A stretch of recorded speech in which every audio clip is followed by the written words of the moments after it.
نحمده ونصلي على رسوله الكريم اما بعد فاعوذ بالله من الشیطان الرجیم بسم اللہ الرحمن الرحیم۔ معزز حاضرین و سامعین، السلام علیکم ورحمۃ اللہ وبرکاتہ۔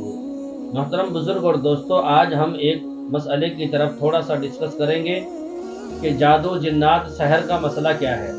اور جادو کی علامات کیا ہیں۔ آج بہت سارے لوگ اس لائن میں ایسے بھی گھس گئے ہیں کہ جن کو اس علم کے بارے میں بالکل بھی پتہ نہیں ہے، الف سے بے نہیں جانتے ہیں، اور ایسے لوگ ہیں جو صرف کتابیں دیکھ دیکھ کر کام چلا رہے ہیں۔ بقول حضرت مولانا خلیل الرحمن سجاد نعمانی صاحب، حضرت نے اسمبلی ہال کے اندر اعظم کیمپس میں علماء کرام کے بیچ میں اس بات کو بیان کیا تھا کہ جو انسان دنیاوی اعتبار سے فیل ہو جائے، دنیاوی لائن میں فیل ہو جائے، دنیا والوں نے اس کو نکار دیا ہے اور ہر حربے استعمال کر کے دیکھے ہیں لیکن کہیں بھی کامیابی نہیں ملی، تو وہ انسان اس لائن میں گھس جاتا ہے، یعنی باوا گیری میں گھس جاتا ہے۔ یا میں یوں کہہ دوں، اگر یہ بات برا نہ لگے کہ جو بالکل نکمے اور ناکارے ہوتے ہیں وہ اس لائن میں گھس جاتے ہیں اور لوگ پھر ان کو بہت بڑا ولی کامل سمجھ لیتے ہیں۔ آج میں دیکھ رہا ہوں اس لائن میں بہت سارے ایسے لوگ ہیں جو دنیاوی فیلڈ میں کام کرتے تھے، کوئی انجینئر ہے، سافٹ ویئر انجینئر ہے، ہارڈ ویئر انجینئر ہے، مدرسے میں کبھی پڑھا نہیں ہے، قرآن صحیح سے پڑھنا نہیں آ رہا ہے، وہ بھی آج باوا بن گیا ہے۔ وہ بھی باوا بن کے لوگوں کو جمع کر رہا ہے اور پھر طرح طرح کی کرامتیں بتا رہا ہے کہ منہ سے خون آ رہا ہے، بلیڈ آ رہے ہیں، ہیلے آ رہی ہیں، پترے آ رہے ہیں، پتہ نہیں کیا کیا چیزیں۔ میرے بزرگوں، یاد رکھو، اگر کسی کے اوپر جادو ہے تو اس کو پہچاننے کی بہت آسان سی شکل ہے، بہت آسان علامتیں ہیں اس کی۔ آپ کو پریشان ہونے کی ضرورت نہیں ہے۔ اللہ نے مجھے اور آپ کو قرآن کریم جیسی دولت عطا کی ہے، لیکن آج دیکھتے ہیں ہم لوگ 99% لوگوں کا ذہن ایسا بنا ہوا ہے کہ کچھ بھی سر میں بھی درد ہوتا ہے تو ترنت باواؤں کے پاس بھاگتے ہیں، بابا لوگوں کی طرف رخ کرتے ہیں۔ حالانکہ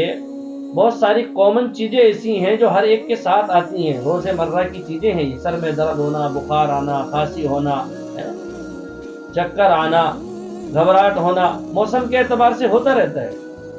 لیکن میرے بزرگوں، ہم دیکھ رہے ہیں کہ لوگوں کی ایسی عادت بن گئی ہے کہ ذرا سا بھی کچھ ہوتا ہے تو ترنت ایسے لوگوں کے پاس بھاگ کر دوڑ کر جاتے ہیں، اور پھر وہ تو بیٹھے ہی ہیں لوگوں کو گمراہ کرنے کے لیے، لوگوں کو کس طریقے سے بوتل میں اتارنا ہے، اترنے والا چاہیے، اتارنے والے بیٹھے ہیں۔ تو ہم نے بہت سارے ایسے لوگوں کو میں دیکھ رہا ہوں سوشل میڈیا پر کہ جن کو میں اچھی طریقے سے جانتا ہوں، جو کبھی میرے پاس آیا کرتے تھے کہ مولانا صاحب میرا فلاں مسئلہ ہے، فلاں کام ہے، میں پریشان ہوں، میری اہلیہ بیمار رہتی ہے، میرے بچے بیمار رہتے ہیں، آج وہ خود بہت بڑے عامل بن گئے ہیں اور لوگوں کا پورا مجمع جمع کر کے رکھتے ہیں بٹھا کر چاروں طرف۔ یاد رکھو میرے بزرگوں، اگر آپ کو پہچاننا ہے، اگر آپ کو جاننا ہے کہ جادو کسی کے اوپر ہے یا خود کے اوپر ہے یا گھر میں ہے، تو اس کی آسان سی شکل یہ ہے کہ سب سے پہلی بات یہ ہے کہ جس کے اوپر جادو کا اثر ہوگا اس انسان کا مزاج چڑچڑا پن رہے گا، اس کا گھر میں من نہیں لگے گا، اس کا کام کرنے کو دل نہیں کرے گا، وہ بات بات پر لوگوں سے جھگڑے کرنے پر تیار ہو جائے گا، اس کا بدن درد کرے گا، اس کا بدن درد کرتا رہے گا، خاص طور پر گھٹنوں سے نیچے کے جو پاؤں ہوتے ہیں، حصہ ہوتا ہے، اس میں درد ہوگا، اس کو اس میں درد ہوتا رہے گا۔ یہ کچھ ایسی علامتیں ہیں کہ آدمی گھر میں رہنا پسند نہیں کرے گا، تنہائی پسند کرے گا، اکیلا رہنا پسند کرے گا، اگر کوئی اس سے اچھی بات کرے گا وہ بھی اس کو بری لگے گی۔ اگر کسی کے ساتھ اس طریقے کا معاملہ ہے تو سمجھ جانا کہ شاید اس پر جادو کا اثر ہے۔ اور جادو دو طرح کا ہوتا ہے، ایک بد نظری کا اثر، یہ بھی جادو میں ہی آتا ہے، کسی کی نظر لگ جاتی ہے تو آدمی بیمار پڑ جاتا ہے، جسم درد کرنے لگتا ہے، تو یہ بھی جادو کے اندر آتا ہے۔ اگر کسی کے ساتھ اس طرح کا معاملہ آ رہا ہے کہ پہلے تو میں اچھا تھا، پہلے میرے اندر یہ چیزیں نہیں تھی، پہلے میرا چڑچڑاپن نہیں رہتا تھا، مجھے غصہ نہیں آتا تھا، اب اچانک سے آنے لگا ہے، تو سمجھ لو وہ کسی نہ کسی چیز کا شکار ہوا ہے۔ تو اگر اس طرح کا معاملہ ہے تو آپ کو ہر نماز کے بعد، ہر فرض نماز کے بعد 5 مرتبہ آیت الکرسی پڑھنا ہے، 4 مرتبہ سورہ فلق پڑھنا ہے اور 5 مرتبہ سورہ ناس پڑھنا ہے۔ کیا کرنا ہے؟ 5 مرتبہ آیت الکرسی اور 4 مرتبہ سورہ فلق اور 5 مرتبہ سورہ ناس ہر فرض نماز کے بعد پڑھ کر اپنے سینے پر دم کر لیا جائے، ہاتھوں پہ دم کر کے پورے جسم پر ہاتھوں کو پھیر لیا جائے۔